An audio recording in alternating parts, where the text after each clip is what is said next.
and welcome to Reddit on Reddit, the internet's auditory version of Reddit. I'm Nelson Allingham, joined by Michael Campbell. It's me. I'm here. I'm ready to podcast.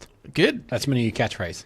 I like it. Yeah. It's a little long. I know, but it shows you what I'm doing and how I feel. Okay. No, actually, no, it doesn't. If anything, it could be longer. Yeah, that's true. I'm here. I feel good, and I'm ready to podcast. Yeah. I like that one. Yeah. Well, thank you very much. What's been going on, Cambo? I mean, not much. A fairly uninteresting week, but there was one event, which was my birthday. But funnily enough, I don't know how, but within my office, I've gained a reputation of someone that doesn't like cards. Okay. And no, why does anybody like cards? No, but all this stemmed from really is last Christmas we got sent a card from like a company that we used. Yeah, it was like a photo booth company that we had used once. Yeah, and said to Michael, "Merry Christmas from the photo booth company." Yeah, and I got it out. I'm like, "Oh, cool," and then I popped it in the bin. Yeah, and then I just heard this collective. I'm like, what? They're like, you just threw that in the bin. I was like, what? Yeah, I mean, it's a card from a company. What are you meant to do? What am I going to do? Display it and read it again? Yeah, exactly. Like, hey, you got to display a card. Oh my God. You don't. So it's become this thing. I remember I had to travel for work one time, and I came back, and there was a card signed by everyone in my department. Saying, we missed you. Here's a card to commemorate. Yeah. So you throw it straight in the bin, obviously. But my point was like, this is quite nice because I know all of you. Yeah. But to make a point in the bin. Yeah, exactly. So then again, I traveled for business again, and I came back and they had upped the game. There was a giant card signed by everyone in the office. Okay. Good. So again, I think I chucked it away somewhere. I don't really know where Put it in the dumpster out back. It was too big. All this to say, got into work today, and there was a single card on my desk. Okay. Okay. Well, here we go. Yeah, so I put it at the end of my desk. Yeah. And then throughout the day, I counted 12 other people, all individually, at some point in the day, were just like, we heard it was your birthday. We just wanted to get you this card. Okay. Now I'm suspicious because they're all the exact same brand of cards. And I don't want to say there was a conspiracy going on, Nelson, but I feel there was a conspiracy going on. To annoy me. You know how you get back at them? What's that? Never remove the cards from your desk. Well, I have them displayed at the moment on my desk, all 12 cards. And I said, tomorrow, I'm gonna put the bin at the end of my desk and I'm gonna swipe them all in. I just want you all to know that. Yeah, okay. That's good.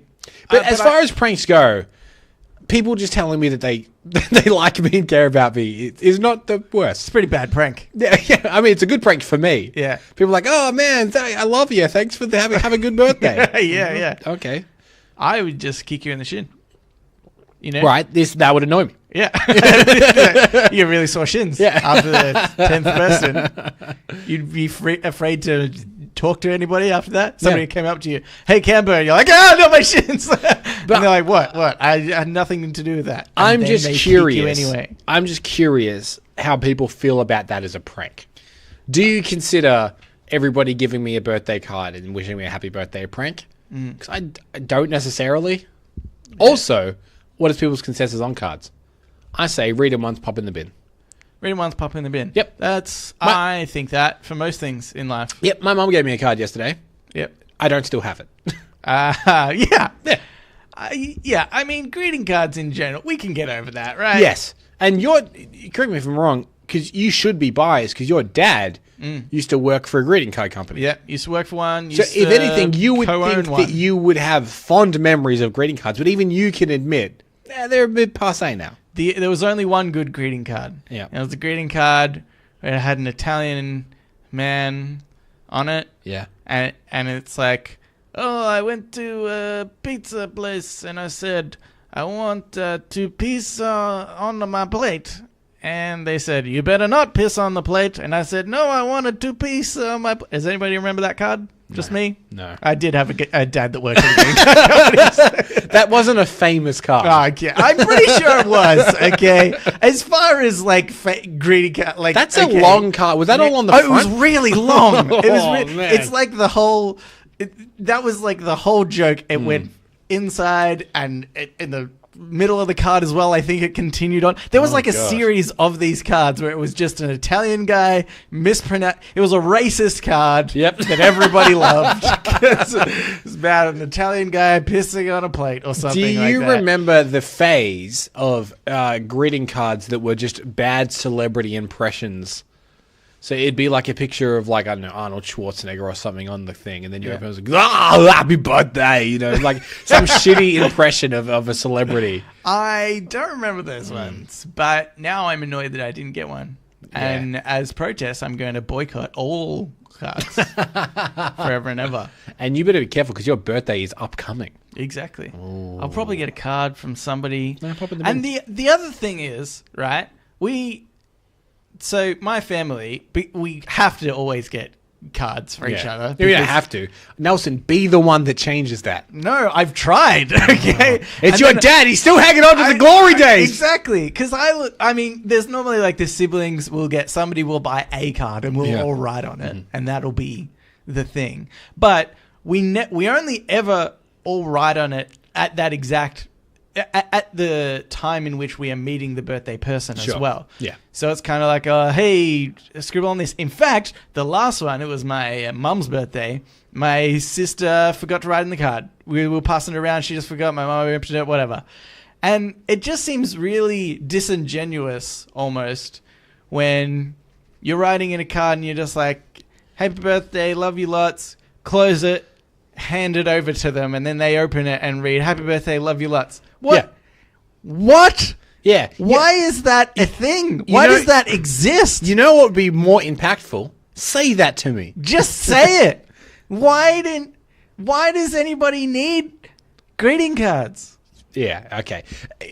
Okay, last point. I'm angry. Last point on this. This has annoyed me. Is it nerve-wracking or difficult to buy your dad a card? Because I imagine he'd open it and go, huh. He goes, seen it. Is this the one you think would suit me, is it? Yeah. Printed on this stock? He's real biased. Yeah. You know what? Sort of a little bit. Yeah. If you get the like $2 cards, like he knows they're $2 cards. That's what I mean. That's the thing. Like you need to get a named brand, like a Hallmark or something, because otherwise. But then you also have to dodge the previous brands that he worked for, because you know he's a bit soft about that. So it's a minefield. But I can't buy that, I say. But no, I'm boycotting cards. No, I won't. I can't. My family. Yeah. I will be outcast. Anyway, that's not the point of this show. Let's get into Reddit on Reddit. Okay, well, please. This Reddit on Reddit is by The Best of Fortnite. Cool. This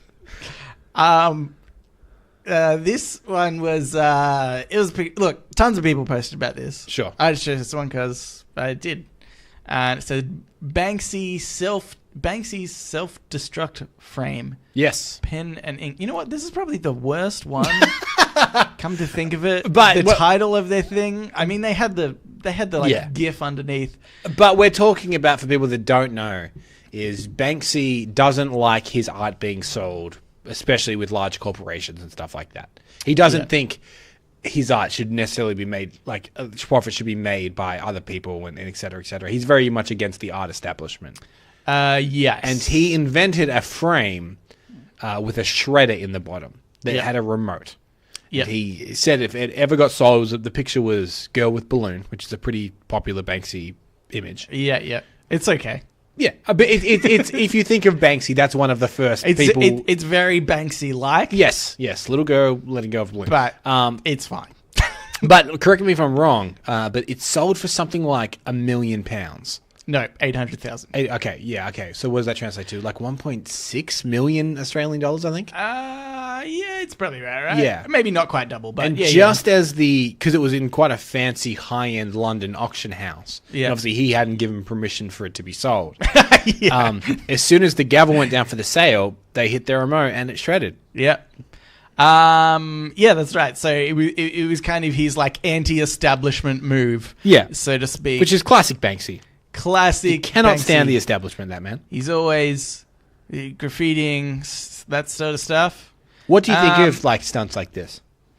Bit of a wank. Okay. Sorry to say to all the Banksy fans out there, but here's here's my thoughts, and then I'll tell you what has been sort of confirmed afterwards. But my thought instantly is like, I don't know art very well. Sure. But I understand that art is much more about the story than it is the art itself, right? Like, just even in the fact that a lot of artists only get their fame and fortune after they're deceased, because it's about the rarity of that painting then, you know? It's like, wasn't Van Gogh really poor in his time? Alcoholic, depressed. He only ever sold 2 paintings, I think, in his life. Yeah, that's right. And I'm not saying anything against his work. I do obviously think there's some value in it. It's very interesting the way he painted everything. But art is more than just what's on the canvas. It always has been, and I think it always will be. There's no like something that just looks good isn't going to be that great, and that's why Banksy's thing in the first place even sold for so much, because Banksy is this anonymous, elusive person. Yeah. He's the anti-establishment. It's like, you know, it's such a great story. And so if I was Banksy, I know that if I shred that painting, that is going to make it way, way, way more valuable. Yeah. And I saw underneath in some of the comments somebody reflect my thoughts saying, that's probably going to be worth a lot more money now. Yeah, I saw. And then somebody underneath said, apparently it's worth double. Instantly, this £800,000 thing got shredded. Everybody's talking about it. It's now worth £1.6 million. Because the story of the piece now just became so much more interesting. It's unbelievably interesting. It's like, oh my God, how long was this, you know, painting done like that for? You know, like there's just a lot of intrigue about the whole thing. Or like, oh, is there other artwork out there of Banksy's that's going to self-destruct as well? Like, let's, if you've got something of Banksy's now, somehow, then it's instantly worth more because of the idea that it, I don't know, could explode or something. I'll tell you how people could have something of Banksy's. Yeah. So there was something he did do which I thought was kind of cool, but also I really like this story. So wait, can I just quickly say before please. You go on? I like some of Banksy's art. Yeah. I think this whole thing was a bit of a wank, but I don't want to say that I don't dislike his art. I think it's actually his good. Art in general is very good. Yeah, he makes a very clever point. Yeah. But so what he was in New York, I think last year for like a month. Yeah. And little Banksys were popping up over in New York. And what he did is he set up a stall outside of Central Park. Yeah. And have you ever been to New York? I'm not sure. Yeah. So outside of Central Park, there's normally like a dozen stalls that are selling canvases and stuff like that. Oh, yeah, and he set up a store with just original Banksys, selling for $60 each. Yeah. And just said a little old man there to sell them. It just said street art, $60. And it just watched as people walked past and no one was buying these Banksys. Yeah. And then eventually I think he sold to 3 people all day. Yeah. One was a woman that brought 2 little ones just to put in her kids' room. Yeah, so they look cool. One guy brought 2 because he just moved into an apartment and he needed something to put on the walls. And then the third one was a New Zealand woman, and she brought 2 as well. Yeah. And she went home, and then there was a news story, which I think is kind of a funny thing, right? Yeah. His paintings sell for millions of dollars. Yeah. And he's just like, again, it's all about the story and whatnot. People don't care if it just looks like this on the street. Yeah. They want to know, oh, that was a Banksy, that was a whatever. Yeah. But what I find funny is this New Zealand girl, when she got home, they interviewed her on the news. Yeah. Because they found, I think, her paintings ended up being valued at like a couple 100,000. I think it was like 200,000 or something. Okay, like that. Or maybe even slightly less. Maybe 100,000. Right. A lot of money though. Yeah, she paid 100 more than 60. But 120. Yeah.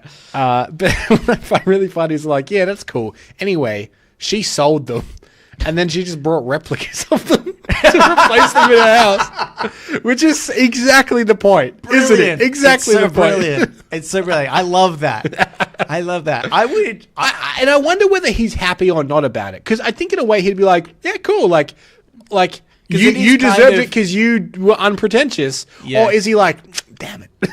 Yeah. No, I think he'd be happy. He would like that. Yeah. because I think it's still kind of anti-establishment a little bit. It was just like kind of two separate things that went on. Yeah. But yeah, that's really interesting. Yeah. So what you're saying is go to Central Park and buy all of those things on there. I tell you, I remember once when I wasn't in New York, and it wasn't outside Central Park, but it was like on the street somewhere. Some guy with graffiti cans, and he's like, doing these weird shapes and stuff. With graffiti. It's really interesting. The creation of it is like just an art form in itself, and the way they do these paintings. I don't mean to sound cruel, but it's so much more interesting than the end product. Because you see it, and you're like, oh, it's a mountain range or whatever. Yeah. Well, that was the hilarious part about it. This was like kind of a cosmic scene. Sure. Yep. Type thing. And as soon as he finishes, my mum jumps in. Like because he's kind of got a little bit of a crowd. Sure. And my mum jumps in with like money in hand. Like, I'm gonna pay for this. Yeah. This is brilliant. And get the painting, go back home, totally forget about it for years. I went back to my family home like not that long ago, and I can't remember what I was looking for. Probably a greeting card. You know what? I shit you not. I think I was looking for a greeting card. And I found the painting. Yeah, they found the painting like rolled up in a tube. How was it? I was like, this is rubbish. This is not worth it. Nah. Why are people buying these stupid pieces of art? It's like you get caught up. I'm still impressed in the way that he did it. Yeah. But by no means is the painting like that good. No. Art, it's all dumb, isn't it? Yeah, that's right. Anyway, so I think. Okay, this is what I think. Okay. Right. Yep. I just thought of it. Conspiracy theory. Oh, okay. Banksy, he's doing art on walls and stuff.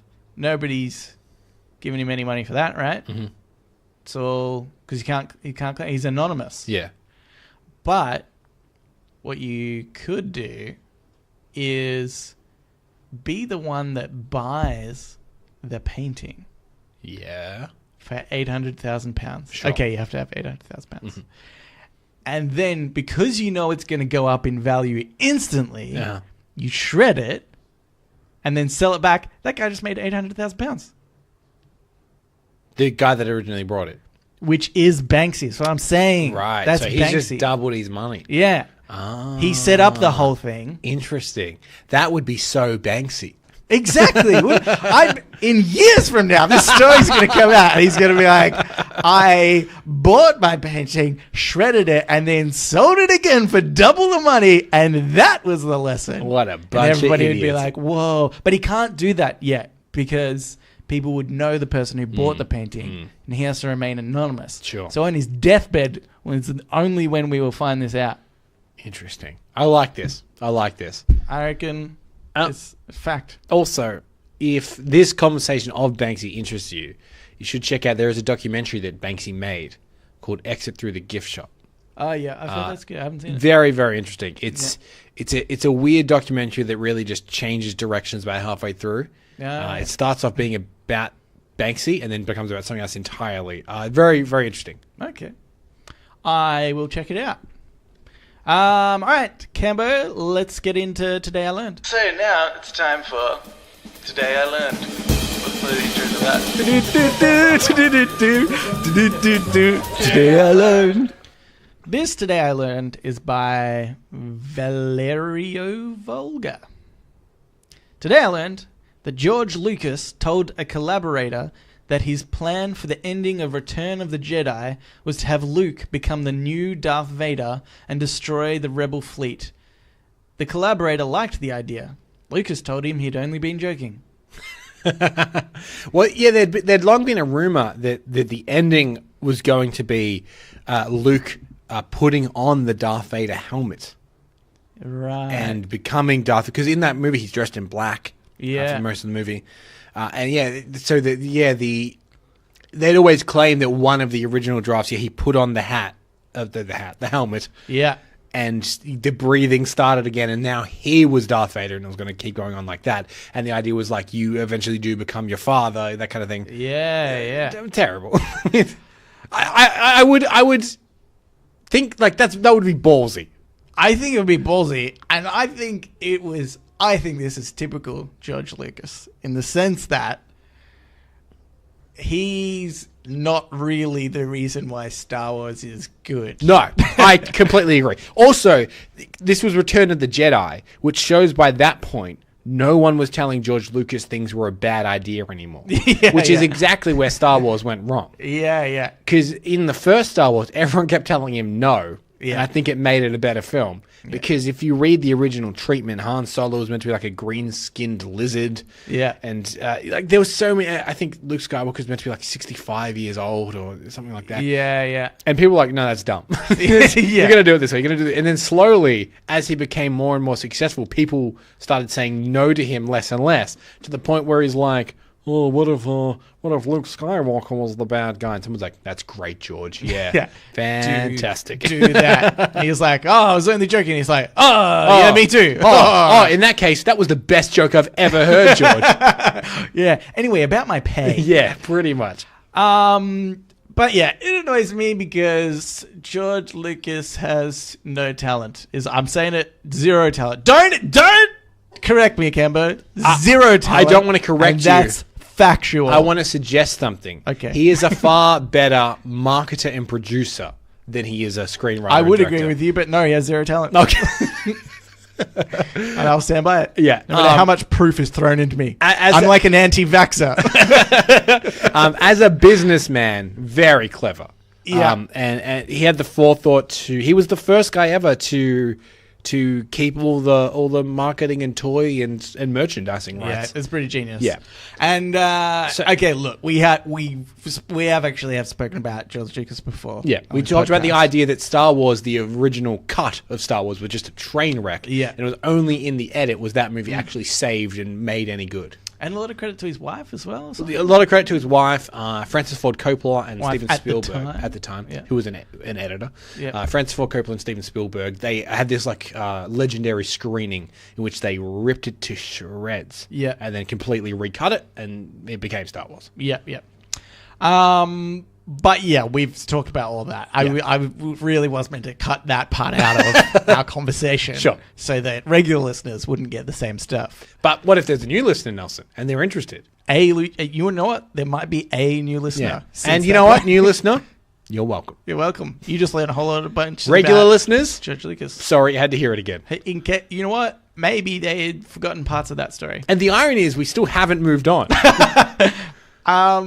All I was going to say Yes. from this is, if you're a talentless, drunkard, like Is George Lucas. which is libel and which is slander again? I think this is slander. I think libel is written, like published, and I think slander is spoken. Right. So I think we're slandering. What if it's the truth? Oh, well. Then it's a news report. Anyway, if you're a talentless drunkard like George Lucas, what idea do you think that you could pitch just as like a overarching, like, here's my idea, and just sort of let other people make that a good I think thing. We've even mentioned this before on the podcast, so this is kind of like a greatest hits. Right. My theory had always been that is the Teenage Mutant Ninja Turtles. Oh, which just seems like a real hodgepodge of things that they were thinking. Yeah. And my thought is always, it was either one of two things. Either they had a bunch of random words on the wall. Yeah. They threw some darts and they went, it's a teenage, mutant, ninja, turtle. Yeah. Or they were pitching something else. And the guy's like, yeah, not interested. What else you got? And they're like, I got a teenage. And he's kind of, his eyes went, he's mutant. And then he started, his eyes went down again. So ninja. And then he went up again. and he goes, turtle. The guy's like, all right, yeah. Brilliant. Make that good. He's like, oh, God. That's the problem. Yeah. Like, we'll somehow leak it into the Flash universe, and then The Daredevil universe. That's what I said. Obviously, I Come on, Nelson. don't embarrass me in front of the Marvel fans. But you know what? Okay, this is. I know we have our new segment later on where we rip off old podcasts. Yeah. But because the old podcasts, actually current podcasts. Yes. We'll rip off any podcast. Any new, podcast. old. Our own. We just did it. We spoke about George Lucas. But the fact that you brought out Teenage Mutant Ninja Turtles, sure. I was thinking about. There was a question, I think it was on the podcast, My Brother and Me. Sure. I started listening to that, and somebody had the question, something along the lines of, when do you stop calling the Teenage Mutant Ninja Turtles teenage? Oh, right. I thought that was a very good point. But I think they're like Bart and Lisa Simpson, though, right? And at some point, they had to turn teenage. So what were they before that? They were the children Mutant Ninja Turtles. Doesn't have a nice ring to it. And neither does adult Mutant Ninja Turtles. But is that just because we are so used to hearing Teenage Mutant Ninja Turtles? Yeah. Oh, yeah, that's true. But then I guess that would just be Mutant Ninja Turtles. Yeah. Because you don't say like, oh, this is my... You say this is my teenage son. But you don't say, oh, this is my adult son. You say, oh, this is my son. Yeah, that's true. Actually, why do people do that? That's weird. I don't know. So many unanswered questions. But I always pictured characters like that. Yeah, like I said, Bart and Lisa Simpson. They've been 8 and 10 for however long. I wasn't looking for the logical response, Cambo. Obviously, I mean they're Mutant Ninja Turtles. Yes, but I mean the logical response is when you stop calling them Teenage Mutant Ninja Turtles at 20. Okay. That's when you stop doing it. Okay. When do you start? 13. Easy. I answered it for you. What do those idiots say? Something long and boring, probably. Yeah. No, they're very funny. They're pretty... Do you know what? I actually think that they're very similar to our podcast, especially when they go through questions and our Ask Reddit thing. Mm-hmm. I'm like, oh, this is kind of very similar. And we must say, because I only heard it for the first time last month and you just started listening. Yeah. But it really seems like we probably ripped them off. Like in some ways, to the outside in, they're like, "Oh, these guys ripped them off." Yeah. No, but we ramble on our own accord. No one will ever believe that either. Yeah. Anyway, here's another one. Oh, please. Another Today I Learned for you. This is by Shit Poster Clock. That's brilliant. Great name. Actually. Today I learned in 1928. Women competed in the 800 meters Olympics for the first time, and it was reported by the media to be a complete disaster, with women fainting and sobbing hysterically. Women were no longer allowed to compete until 1960. In reality, no one fainted, and several beat the existing world record. Oh, man. I mean, isn't it weird? Like, you hear about some old school sexism, and you're like, wow. That's a whole other level. This is definitely next level shit. Like, holy shit, people were just so sexist. Yeah. I can't believe that, like, the amount of people that would have to agree that women were just the worst. Yeah. And then, like, you know, they get back home and they're like, oh, hey, how did the women's event go? And then one guy's like, it was rubbish. It was so bad. And the other one was like, yeah, they were hysterical. It was crying. Can't you just imagine, right? Like, they're giving their official report back to the press or whatever, and it's a bunch of, I don't know, like middle-aged dudes smoking cigarettes in suits and whatnot, and they're like, the women, they were hystericals, weren't they, boys? Oh, yes, hysterical, yes. yeah, that's right. And surely that would have happened, like, straight after the first woman beat a world record, oh, yeah, right? for sure. Because I'm sure you'd be like, all right, we'll let them in. Yeah. It'll be fine. This will be cute. Yeah. They beat the world record, they're like, well, that's we can't let it that go. What if people think that this is a sign and then they'll start running the country, these bloody women? But it does baffle the mind and how sexist. So do you reckon there's something, like this day and age that people will look back on and be like, oh my God, I can't believe they were so that. So, I mean, we still get that with racism, to be honest with you. Yeah, and sexism, really. Yeah, I mean, there's a bit of both right now in the American political system. Yeah, the whole Brett Kavanaugh thing. I don't know if you've been following that. It's just pretty much a guy being like, nah, Yeah. And the whole world's been And like, like- but yeah. He's like, nah. And then he won. And then he ends up getting Yeah. voted in anyway. Yeah. Jesus Christ. That was just the craziest. Okay, you know what? That's right. We're basically back in the 1920s. Yeah. But Hysterical she was. yeah. But that's true. But I wonder whether that's always going to be partly a thing. Like this is very much like a blatant lie that lots of people have decided on to make women look worse. Whereas I feel like in this case it was kind of one. He was trying to protect himself. That's like Yeah. he was trying That's to protect right. himself, and I guess he had a reason to lie. But these guys were just like, oh, let's just lie about these women. yeah. Wouldn't that be a lie? Yeah, that's right. Though, do you know what is also amazing is I watch. I don't know whether you've got it, but if you follow the ABC on Facebook, which is the Australian Broadcasting Company, it has some old like reporter interviews, from back in like I don't know the 30s, 40s, and stuff. Yep.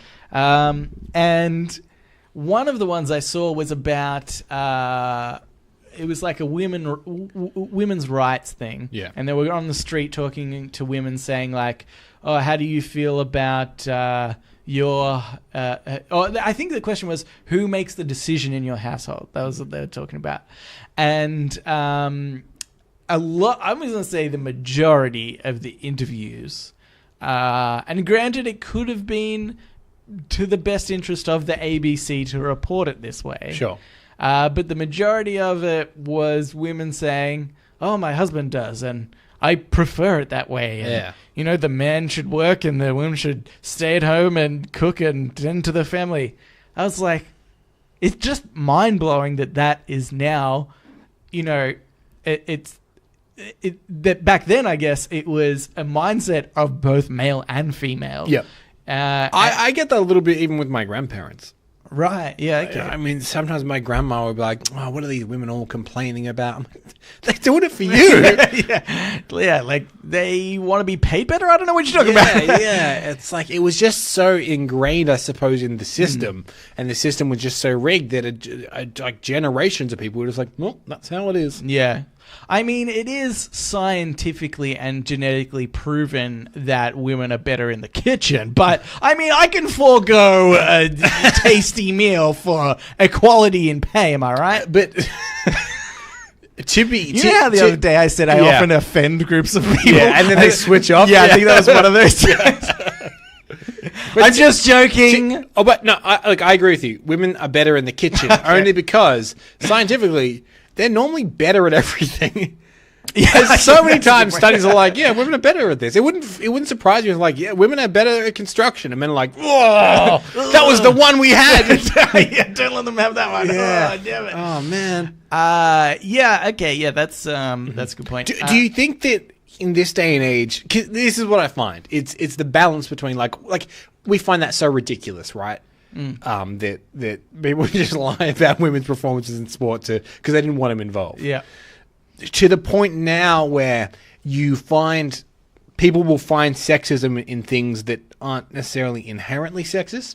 Yeah. So what I mean by this is I was listening to a podcast the other day in which they go through all the greatest movies of all time. Yeah. And they were talking about Shawshank Redemption. Oh, yeah. And one of the co-hosts was saying, she's like, I just find it really, kind of baffling and troubling that there's only one woman speaking role in the movie.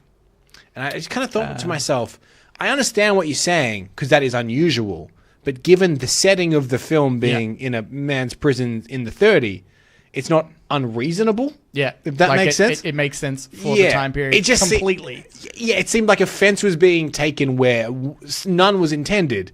Exactly. In a way that it would be weirder if there was more women in that film. Yeah, because you would just be putting a woman in that film for the sake of having a woman speaking part, really, right? So I think it's all about that balance. Is there any role in there, aside from a guard, which in the, like you said, in the 30s doesn't exist anyway, a female guard, so aside from something like that, you just couldn't really put someone in there. Yeah, I hate that sort of stuff. And that's like the political correctness that we were talking about a few weeks ago. I think like Rowan asked us about it, and maybe somebody else, or the anonymous person said, "Is this is there the event that happened to them politically correct?" And I think that is one of those things. So, because we feel like we're being more progressive, but it can be certain things can be looked on in the wrong light. Yes. And that's the scary thing, right? Because there's people saying that about old movies where it totally makes sense. Yes. Which means that those same people still think about that in today's society where those things might not be... somebody might not be purposefully doing something sexist, but they'll see it anyway. Yes. And I suppose like the thing is, it just context matters, I suppose. It's all about context. If you were to say, there's only one female talking role in Shawshank Redemption, you go, oh, that's weird. And then you go, well, in context, it's set in a male prison in 1930s. You go, that makes more sense. Yeah, you know what I mean? Right. Like, without the context, it's all about context, is I suppose my point. Yeah. What do you think about then for the like, there's always been that thing about Oscar-winning films have only had, haven't had as many black people in them. Yeah. What? Because I'm not a movie buff. Mm-hmm. So what do you think of that? In terms of... I think it's pretty true, to be honest with you. A lot of the time... Which essentially means that there are films that you've seen that have had black leads or something that have done a better job, and so therefore should have got the award above the ones that didn't? It gets a bit murky. So what it was is Hollywood has always been kind of elitist, right? Yeah. But say in the 70s, which that is the reason for things like blaxploitation. Yeah. Because, in urban America, they were like, well, we're not getting represented, so we have to make our own films. Obviously, they didn't have as much money, so they were making these cheap blaxploitation films. And then that became a quote-unquote black film, was seen as like cheap, nasty films. And then it kind of separated more, if that makes sense, from like prestige, Gone with the Wind style pictures, right? Yeah. To like what black cinema is. And then slowly over the years, it's kind of melded. Right. And I think it's getting better now. Yeah. But certainly for the longest time, it was just this weird... I don't think it was like malice. I don't think they were saying deliberately... black people can't win an Oscar. A film about black people can't win an Oscar. Yeah. But I think just slowly... but its films weren't being made... Yeah, pretty much. If they were, they were being associated with like the blaxploitation or the lower end of film. Yeah, okay. Yeah. And I think it's really like the 90s that started to change with movies like Boys in the Hood and stuff like that were really good dramas. And then they didn't win any Oscars, but that slowly started to like build that bridge. And Blade, that was cool. Blade, obviously. I think that did win Best Picture. Yeah. Yeah. At the MTV Movie Awards. But yeah, see, that's an interesting part because I'm not as much as a movie buff, so I don't really think about these things so much. Yeah. I hear about the Oscars so white, hashtag Oscars so white, but I was like, I don't know, are they actually being like? And if you really look at it, the Oscars are pretty predictable. So that was 2016. Oscars so white was the hashtag because all the nominees and the best pictures and stuff were all white. Yeah. And I remember the moment I saw the movie Moonlight, I'm like, they're going to give it to it. Yeah. Because they want to be seen as not racist. Yeah. And this is about a young gay man coming to terms with his sexuality, and he happens to be black. Yeah. That ticks all the boxes for them to be like, look how progressive we are. Yeah. And surprise, surprise, 2017, Moonlight wins the Best Picture. Yeah, that's right. Yeah. It's interesting because then that it becomes like political on the other spectrum, the other side of things. Yeah. It's really interesting, and maybe that's the point, right? That in the future, because my whole question to this was, what do you think in the future we're going to look back on and be like, oh, that's crazy? Yeah, it'll be that probably in the distant future because that's sort of where it seems like it looks like it's going. Yeah, but anybody of any race and gender will be so equal that any sort of weird reference to Oscars so white just seems totally foreign, doesn't make sense. They're like, how did people even have this conversation? Because in our day and age where everybody's equal, it does make sense. Yeah. And, okay, sticking with movies, there's another one that might possibly happen, which is there's a thing right now, if movies are about gay characters, they tend to not get as wide a release. So a good example is there was a movie a few months ago called The Miseducation of Cameron Post, which is a movie set in the 90s, got Chloe Grace Moretz, who was Hit Girl. And it's about, she gets sent to one of those religious conversion camps. Okay. And it's just like kind of like a sweet Perks of Being a Wallflower-esque coming-of-age comedies. And it's just a very sweet film. Oh, it's comedy. Yeah. I mean, it's like a comedy drama. Okay. But it's lighthearted. Right.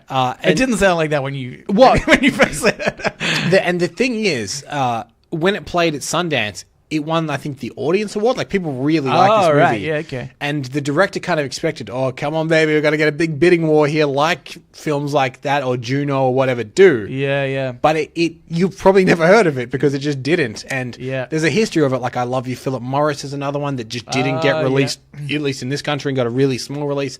I think slowly they'll be like, that's crazy. Yeah. And the fact that Love, Simon was a film from a few months ago, did get a big release, was like a huge deal. Right. And I think people look back at that and be like, that was weird. Yeah, okay. Like, people don't think they can relate to a character because they're gay. Yeah. It's who cares? Yeah. Very interesting. Yes. If we go by the South Park theory, we will all end up the same color and speak the same language. Yeah. And then there's no differences between No anybody. It's a perfect world. Was that a bit Nazi-like, perfect world? Oh, people all look at the same. Anyway, never mind. By the way, we really need to move on because anyway, we're Showerthoughts. Shower thoughts, shower thoughts, shower thoughts. We're 40 minutes into the show. Oh boy. We're at Showerthoughts. That's right. We'll really half-ass the rest of the show. But I'm good at half-assing this show. I've stopped listening right now. Okay, this one is. Do you know what? I'm gonna take an extra second to to look at the good. No, because I want to do less of these. So I need the good ones. Okay, right. I mean, a good podcast would have prepared. Yeah. Well, no, I was just gonna go through all of them like I normally do. Okay. These are all pretty terrible. Also, at this point, people know what they're listening to. Yeah, obviously. Okay, anyway, look, let's just go with this. Okay. If you told someone 30 years ago... Oh, wait, this is by Mido2811. Yeah. If you told someone 30 years ago that in 2018 there would only be 8 planets, they'd think something really cool had happened. That's a good point. Yeah, that's a good point. The disappointment I would experience after hearing that. So presumably somebody's come back in time. I'm like, whoa. Yeah. Already I'm amazed. Yeah. How? So the time traveler comes and goes, Nelson, you'll never guess. I'm from 2018. And you know what? There's one less planet now in the solar system. I'd be like, oh my God, what happened? Oh, let me tell you. I think Declassification. I think what would be great is if he disappeared at that moment. And like just before he explained it. And I'm like, oh my God, I need to tell everyone. Like this is probably some calamity. There is only one reason somebody comes back in time, and it's to then change the future. Sure. So I go around like a crazy man. And then you know what happens? Scientists pay more attention to Pluto. And they go, wait a second. Is it a planet? Far too small. And that's how it happened. You know, I think this is exactly how we ended up with one of those. Because who's going over planets that we've already looked at? You know? They're already there. But unless somebody points it out, like, hey, re-look into the planets. I reckon there was just one astronomer. Yeah, astronomer. Sorry. Yeah, sure. I lost the word there for a second. Yeah. And he's looking at his telescope and he's like, oh, there's Jupiter. I love Jupiter. There's Saturn. Yeah. Pluto. That son of a bitch. I'll take it down eventually. Yeah. I'll find something one day. And then one day, like a satellite reading comes back or something, and it's it's orbited. And he's like, gotcha. My time has come. Nice one, you fucking satellite. Yeah. Or other theory, same astronomer, got bitten by a dog. His name was Pluto. And the owner was like, sorry, his name's Pluto. It's like a planet. Isn't that cute? And he's like, I'll ruin your dog's name forever. Because I think that would really upset somebody who's named their dog Pluto. Yeah. And then all of a sudden it becomes another planet. So get rid of that dog. Put it down. You think that one day that dog owner was watching TV and that scientist was on TV being like, got an announcement from NASA about Pluto. Yeah. No longer a planet. Yeah. So anyone that's named their dog after it, what a dickhead. What a fool. Yeah. What a bloody idiot. Anyway, I think that's what happened. Let's move on to another. Okay. Okay. This one is by Drumbum33. If you woke up with the ability to walk through walls, it would probably take a decent amount of time before you realize you suddenly had that power. Yeah, that's very true. It would take you slouching on a wall, wouldn't it? Yeah. Well, can you turn it on and off? That's what I was thinking, right? Do you have to purposely think, I want to walk through this wall? Yeah, because that would take you years. Which then only you would do if perhaps you were extremely horny outside of somebody's apartment. Or I would say drunk. Yeah. Horny and drunk. Yeah.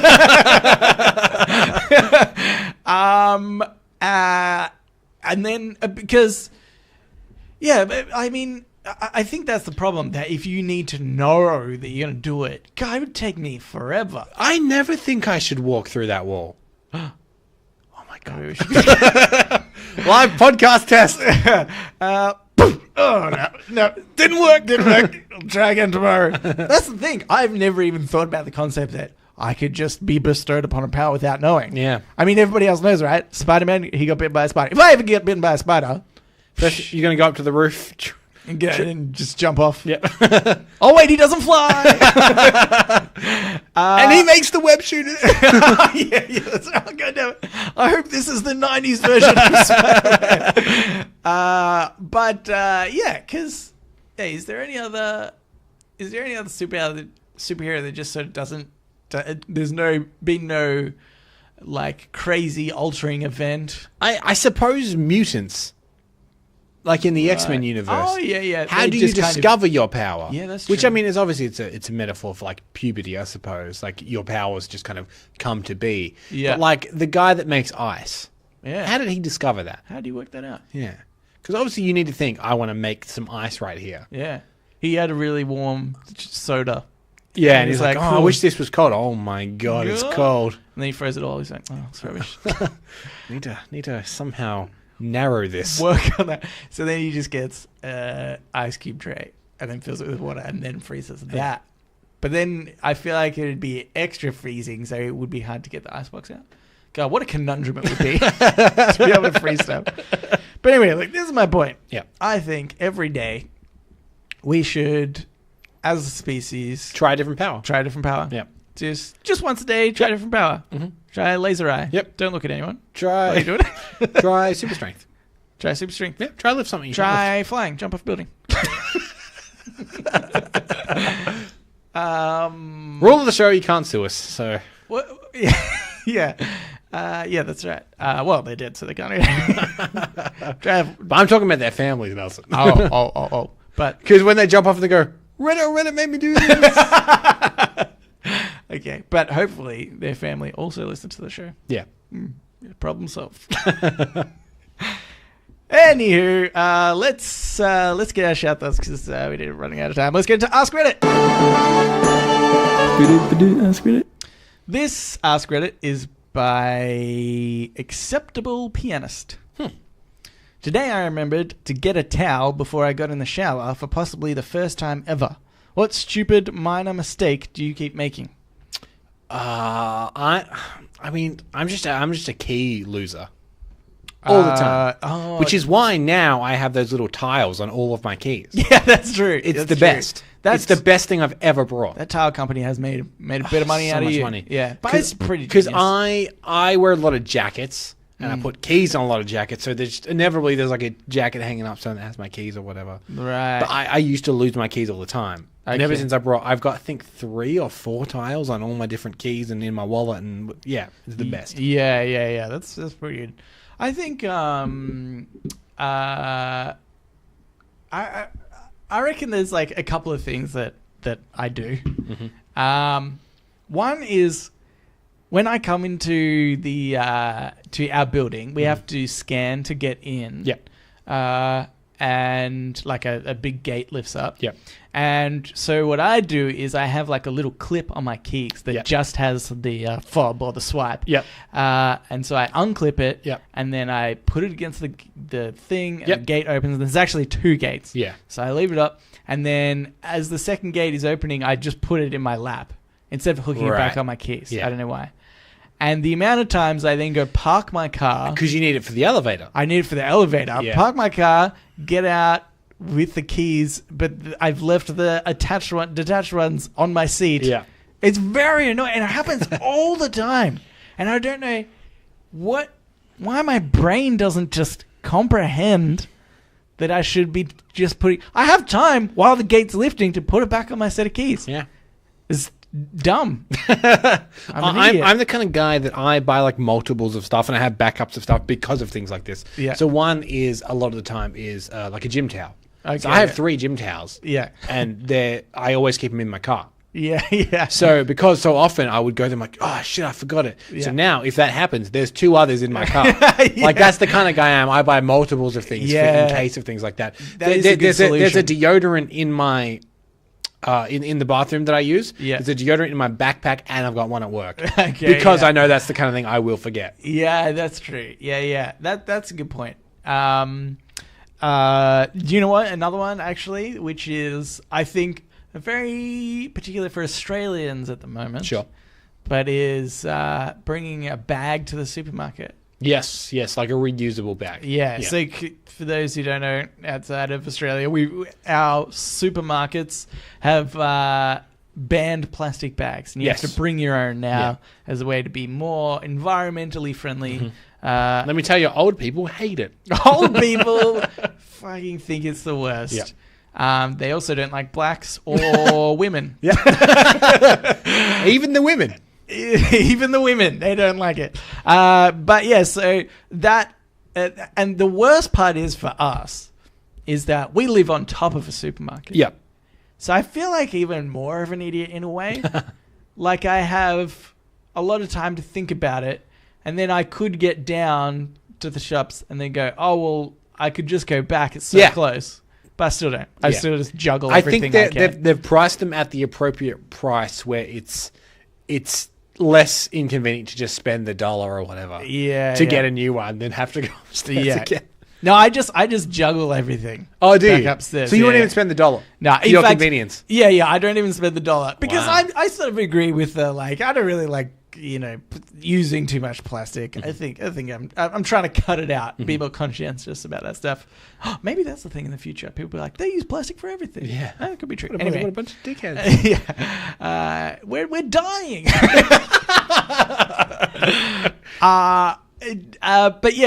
So sometimes I will, if I forget my bag, I will purposefully get less items because I can't carry back, which is sort of the convenience of living above the. But I'm like, if I don't need this today, I just won't get it, and then I'll get it next time. But yeah, good ones. Here's another one. Okay. This is by Return to Ozma. You accidentally cut your arm open, and instead of bone, you see wires and metal. Realizing you're a robot, what do you do? Ooh. Stop eating. First of all. Waste of time. Yeah. No. Probably bad for the circuits. Yeah.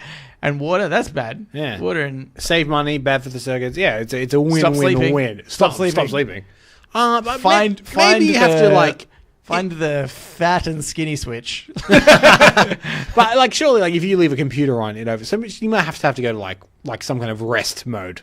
Okay. I will accept that as a thing. Okay. But that would be handy if there was just a switch or you'd want a timer because otherwise you need somebody else to switch you back on, I guess. Yeah. Probably cancel a whole bunch of stuff, like all kinds of like life insurance and whatever. Doesn't matter. Yeah. I'm not an entity, so we'll be fine. That's true. You know what? I thought about it as well. And if you're eating, that's probably fueling the electric. So you probably still need to eat. Yeah. But again, I would just turn off if I could. I'm imagining I could, I don't know, plug myself in to something and then like... Because you suddenly realize at your hip that thing you've never realized, which is the USB-C port. Wait a minute. I can probably plug into a computer. And you do, and you find your mainframe, and you can, Yeah, exactly. A whole bunch of files open up. Yeah. And some are like, I don't know, bones, and you can open up that. And then, you don't have bones here. Anyway. The point of the question was very much that you don't have bones. Yeah. Then I could go into like, I don't know, like taste bud setting, right? And turn that all the way down. Right. So that I can just eat rubbish. But it's fine. Well, wouldn't that mean you could eat super healthy and then you not taste it? Because your taste buds aren't the problem. The bad stuff, the rubbish, tastes the best. I thought more I could just like, I don't know, put like dirt down my throat. So I wouldn't have to pay for anything. Right, actual rubbish and dirt. Yeah. Sorry. Like I don't know, dog poo. So I was thinking junk food, but you were meaning like junk food. Yeah. Yeah, okay, I get you. Yeah. Sorry. Just to cut down on the costs. Yeah. Because healthy food is expensive as well. Like I tried to do that, but, I could get a burger. But yeah, I think turn off my sense of smell. Do I need that? Maybe. When's it been a good thing? Like, what if something was when I'm tasting stuff, what if something was like burning? I still live with you. You just let me know. Yeah, you can just turn off whenever I'm home. Yeah. Which is great because you smell the most. Yeah. Turn off. I don't know. That's all I got. I think. Okay, that was a good segment. Install laser eyes. Yep. I could do that. All right. Good. Let's get out fast, great. Okay. It's too much time. All right, now it's our new segment. New segment. I don't know. What I think it has to do. We need to name it something to do with podcasts and stealing from said podcasts. What if we call it? Or also reposting, because that was kind of the vague link I tried to get with Reddit. So repodding. Oh, repodding's pretty good. Okay. Welcome to Repodding. Gambo will make an intro to this. Yep. Obviously. Guaranteed. in the near future. Guaranteed. Okay, so we actually last week asked people about repodding. We didn't know it was repodding back then, but so we asked some of our listeners, hey, if you like a segment or even just a topic of conversation, like I brought up earlier, the Teenage Mutant Ninja Turtle thing. Yep, that could just be a thing that we talk about. Sure. So if you like one of those, send it through to us, and we'll just do it. We'll just steal it. Yeah, but you want to hear it done better, obviously. Better. Or something like that, then we'll just we'll steal it. So we actually had somebody write in. This was Hazim, and they wrote, "Gentlemen." I like that Rowan has started a trend. Yeah, of people calling us gentlemen. I appreciate it. That's pretty good. So I know you love sports. Correct. And then you put /S close bracket, because we discussed that means sarcasm on the internet, which is hard to. Anyway, good to know that somebody out there's listening to us. There's a podcast I love to listen to called the I Duke Basketball Report podcast, which surprisingly follows college basketball at Duke. That's not surprising at all, I will point out. Okay. But I wouldn't know that because he didn't put the bracket /S. I would not bracket. Get that though. The I Duke Basketball. Because I don't know. Yeah, but Nelson, you're the biggest idiot in the world. I am the biggest idiot in the world. So nah, bracket /S bracket. That's the best way to do sarcasm from now on. Okay. Jesus Christ. At the end of each podcast, they have a segment where they vote on a player of the week. Okay. I'm not going to ask you to pick the Duke player of the week. But I really love Stevens. He got a lot of threes. Anyway, Say the thing. but I Say think the thing. Bracket. bracket /s bracket. Yeah, good. I didn't know you were joking to them. Okay, good. But I think it would be pretty interesting. It's taking a long time. But I think it would be pretty interesting for you guys to select the segment /question/thought of the week. Ooh. The one part of your podcast that you think was the best bit. Heck, you can even vote for which of you did the better job this week, if you'd prefer. Thanks for the great podcast, and I look forward to hearing you guys every week. Keep up the great work, Hazim. That's a really nice thing to say. That is a very nice thing to say. Thank you, Hazim. But I think the problem is when people are so nice, it sounds fake. Right. It just sounds like us tooting our own horn. It does a bit, yeah. I always don't know whether to include it or not. Yeah, because it's kind of like we could leave it out, but we know the sentiment is there. Yeah, but also But if I wrote in and they were leaving parts of my email out, I'd feel weird. Yeah, you know what I mean? Okay. I just want everybody to know how great other people think our show is. So when they listen to our podcast and they're like, man, this is rubbish, I can point out that other people actually enjoy it. Not for you, it's for the Hazims of the world. Yeah. I'm glad that we've now at least got one guy that appreciates it. Okay. So anyway, let's talk about rate basically segment. So let's just, as a quick recap, we talked about Banksy. We talked about George Lucas. Yep. Again. I think let's not rate. We did a poor job because we just basically redid another part of our podcast. That's disqualified. We spoke about women that are rubbish. We should, and you know what? It went down from hill from here because we did some quick shower thoughts. The ability to walk through walls. If somebody told you, Yep. You know planets. what? My one personally, I like the planets. I don't know whether that was our best topic of discussion, but that was the point that made me most interested. Okay. Yeah, that was pretty good. Mm-hmm. So on a scale of 1 to 10, how did you think that segment went? Oh, we never go above a 6. Oh yeah, obviously. So that was a 6. It may as well be a 1 to 6 scale. With 10 being the highest. It's a 1 to 6 scale. 10's obviously the highest. So I think that was a 6. Okay. Well, that's pretty. That's about It's pretty high. That's as high as we go. 1 6. Okay. And what was the Ask Great question? I don't think the Ask Great questions look that great, if I'm going to be honest. Mm-hmm.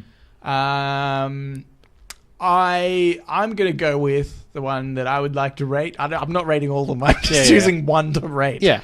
I'm going to go with the maybe if you didn't know it, the Banksy bit. Okay. Yeah. Because I think that's it's an interesting news story. And if I've learned anything from this podcast, this is. So I'm. Have you learned something from this podcast? I'm going to rate that a 4 and a 4 half. out of 6. 4.5 out of 6. Yeah, no, out of 10, but out of 6. Anyway, because I think the best parts of our podcast is the interesting information that we don't actually put in there. Yeah. My example of this, and even like the comedy aspects to it. Sure. If somebody's post is funny, best part of it. Yeah. My example of this is because I've had people that listen to the show,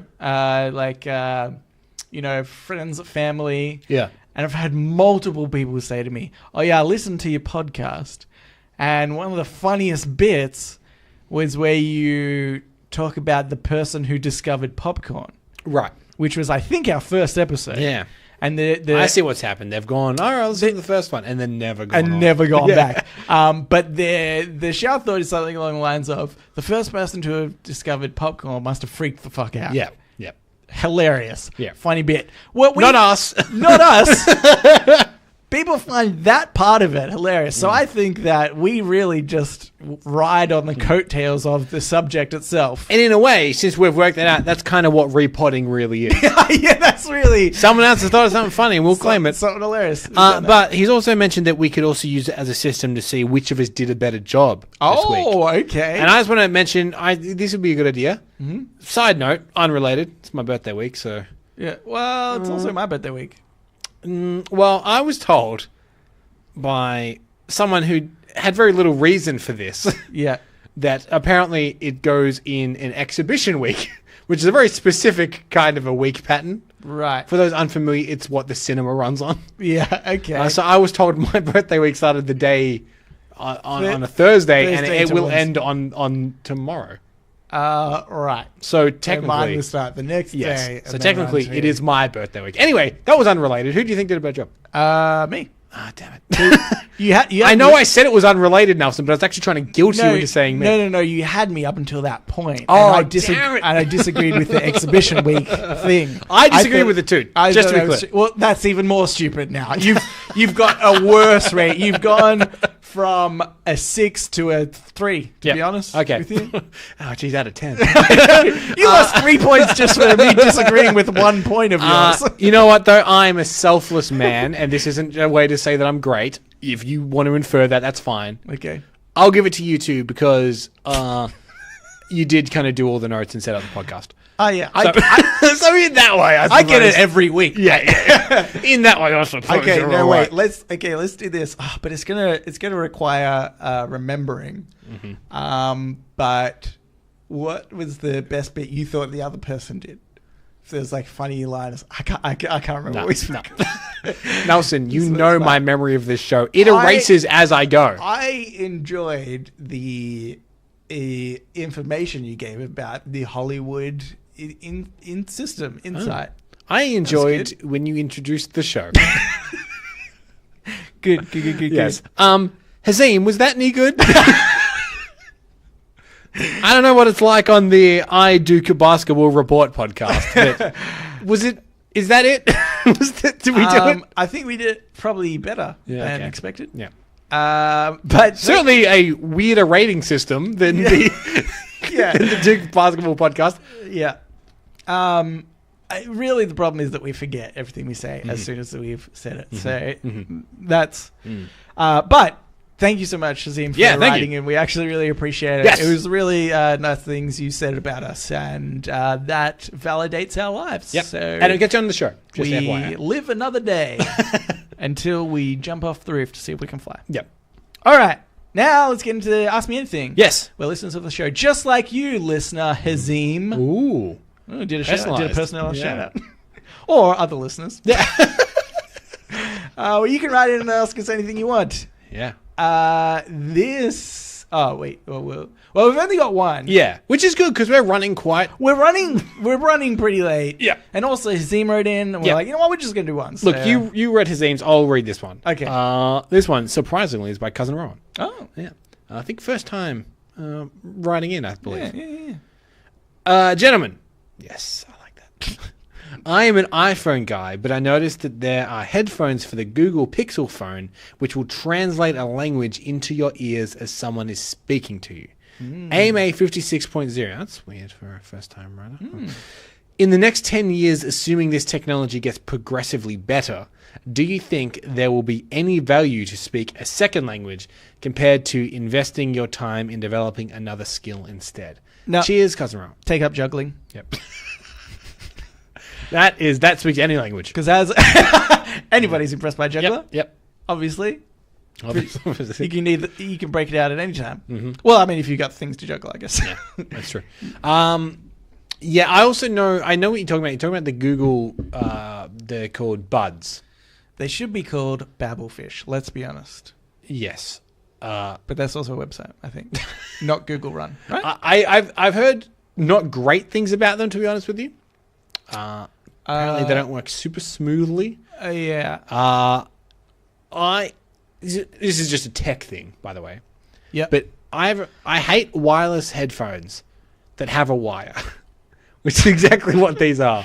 Okay. Because they connect the two headphones like at the back side of your neck. Right. And I'm like, I understand that what you're going for, but Yeah. No, that's a pathetic reason. yeah. You've gone for a 3 to a 2. Yeah. Oh, no. 0.5. No, I think there's like, even if it's not necessarily for like, like for traveling or whatever, if you can do it another way, I think there's something kind of really fascinating about learning another language and being able to think in another language. And that's what people that have learned languages said is the weirdest thing is when you have thought something in another language, you'll think something in, say, French or whatever. I think that's a really fascinating thing to know that your brain can do that.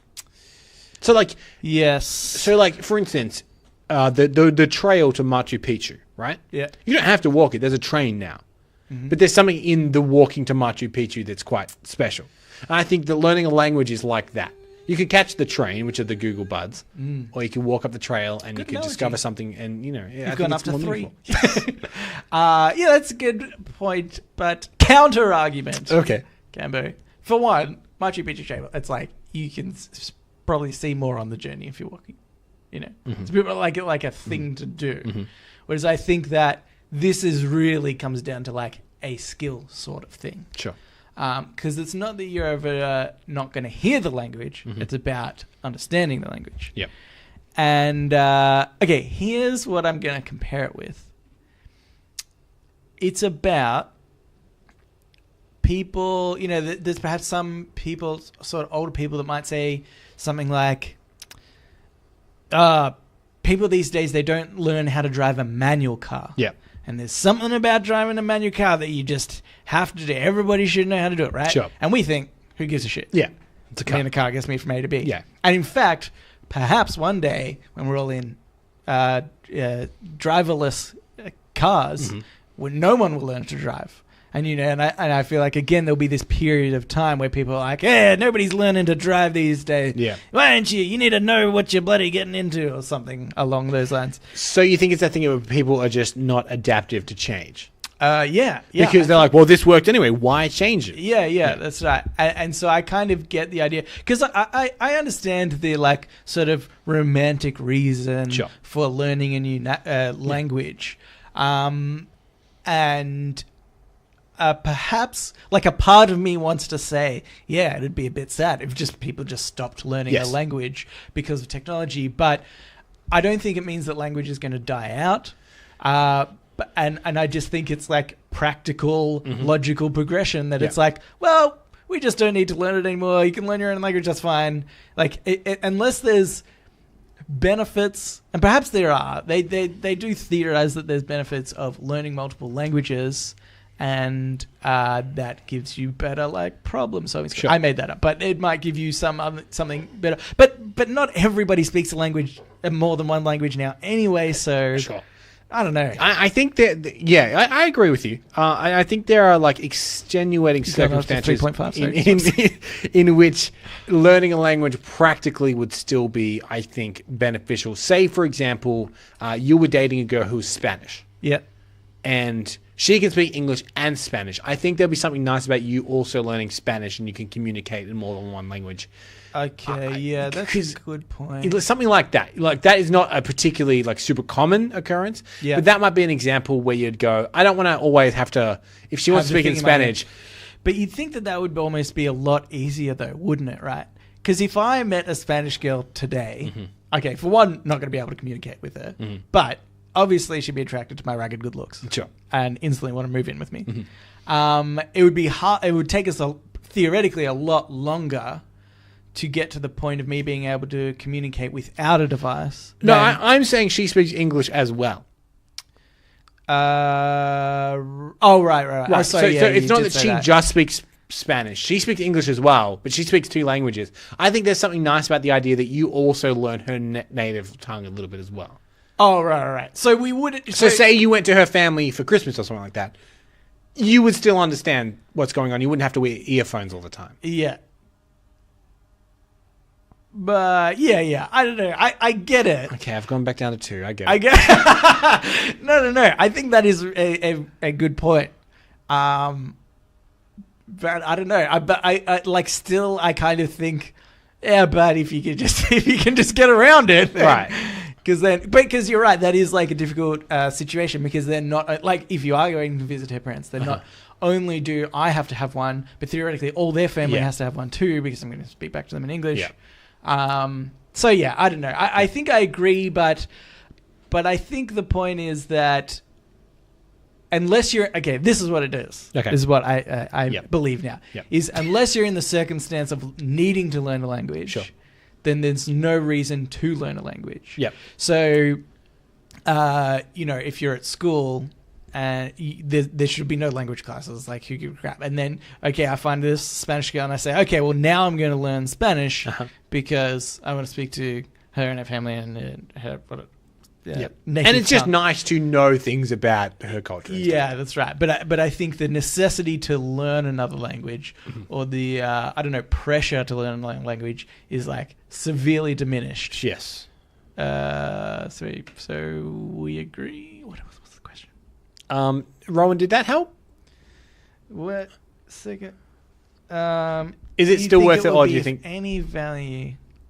Well, see, rather than developing, so this is a very much we have to compare it to either learning. So, do you want to speak to your fake Spanish girlfriends? All learn in-law, juggling. All learn juggling. Yeah, in-laws. All learn juggling. Yeah. I say juggling. Okay.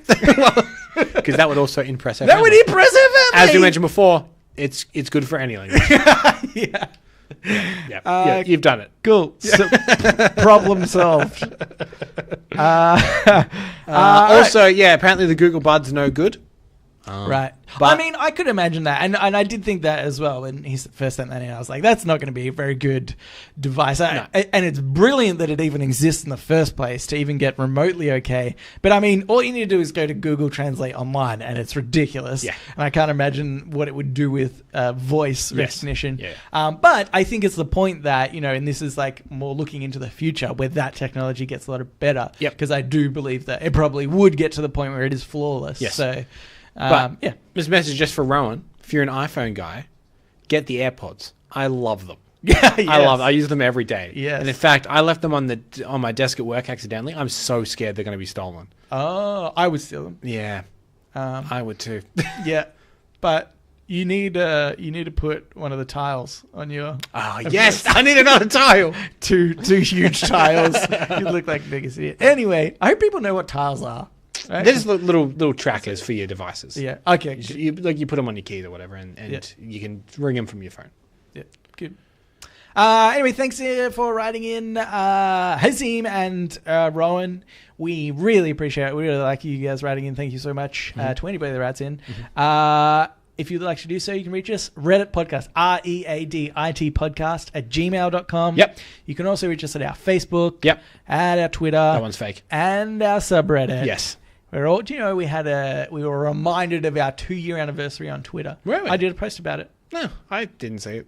Yeah, well, not surprised. No. Nobody's on Twitter. No. Nobody in Australia is on Twitter. Not anyway. in Australia. But that and our subreddit, they're all READIT podcast.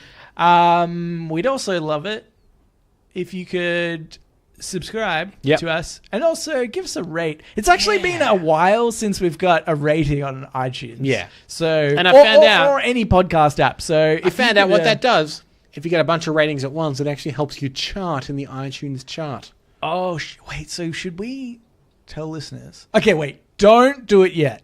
We'll tell you in 3 weeks' time. Okay, I'm gonna do this. Okay, we're gonna have a date. Okay. Don't rate us on any app just yet, but on the 29th of October, Monday the 29th of October. Yep. So we'll do a show that day. Oh, maybe we should do a show that date. So then on the Tuesday, the 30th. Sure, the 30th of October. The 30th of October. Please, as an early Halloween treat. Yes, rate us on iTunes. Probably good. Probably good, right? Yeah. And other, whatever device you're listening to. It doesn't have to be iTunes. Rate us all at once, and we'll let you know if we get in the charts. We've conned the system. Okay, well, thanks for listening, everybody, and we will read you later.